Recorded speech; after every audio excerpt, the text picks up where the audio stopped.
அனைவருக்கும் ஆத்ம நமஸ்காரம்.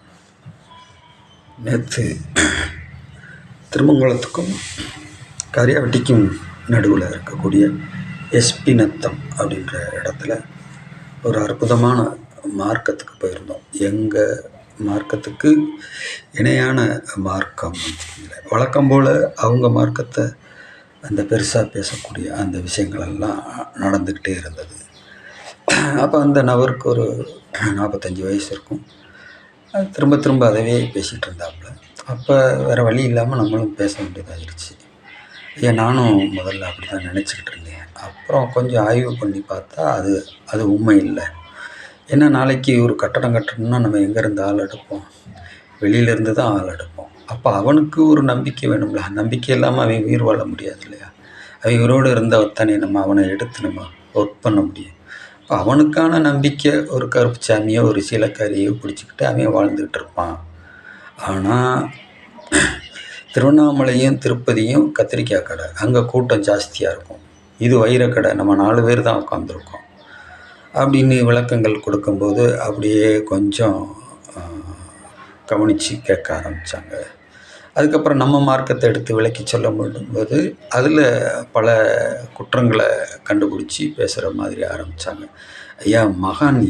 மகான்கள் உருவாக்குனதில் நம்ம போய் உள்ளே நுழைஞ்சி குற்றங்கள் சொல்கிறதுக்கு முயற்சிக்கக்கூடாது. இல்லை அது எப்படி குழந்தைகளுக்கெல்லாம் நீங்கள் தீட்சை கொடுக்கலாம் அப்படின்னு அடுத்த கேள்வி.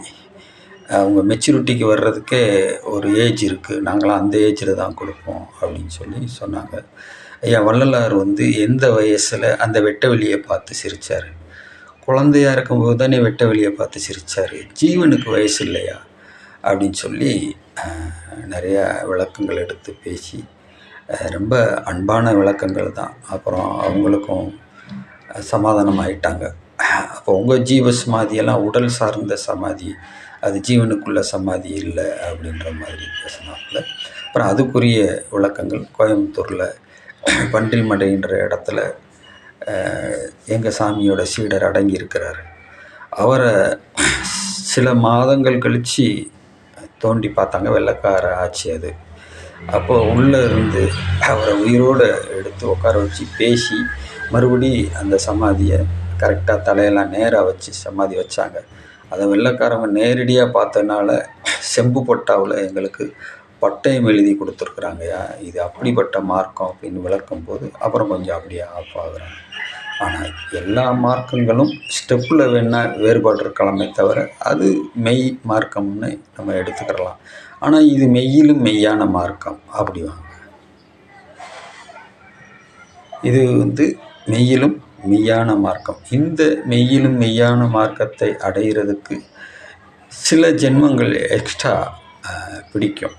ஆனால் கவனக்குறைவு இல்லாமல் நம்ம கரெக்டாக அந்த ட்ராக்கில் இருந்து விலகாமல் மார்க்கங்களில் இருந்து எந்த மார்க்கத்தில் இருந்தாலும் ட்ராக்கில் இருந்து விலகாமல் பயணப்பட்டால் அந்த ப்ராசஸ் முடிஞ்சு அந்த ஜென்மாவுக்கு அடுத்த ஜென்மத்தில் இந்த அடுத்த கட்டத்தில் இருக்கக்கூடிய இந்த பரவெளியை முடிச்சுக்கிட்டு பெருவெளியில் பயணம் பண்ணக்கூடிய வாய்ப்புகள் கிடைக்கும். அதனால் எல்லாரும் அந்தந்த மார்க்கத்தில் இருந்தாலுமே ஓடுற தண்ணியாக இருக்கணும், கெட தண்ணியாக இருந்துடக்கூடாது. அந்த மார்க்கத்தில் இருந்தாலும் அந்த படிப்பை முடிச்சுட்டு அதுக்கு மேலே உள்ள படிப்பு எங்கே இருக்குன்னு தேடிக்கிட்டே இருக்கணும், ரன்னிங்லேயே இருக்கணும், கெட தண்ணியாக இருக்கக்கூடாது, ரன்னிங்கில் இருக்கணுன்றது தான் இந்த பதிவில் உங்களுக்கு நம்ம சுட்டி காட்டக்கூடிய ஒரு முக்கியமான விஷயம். ஆத்மா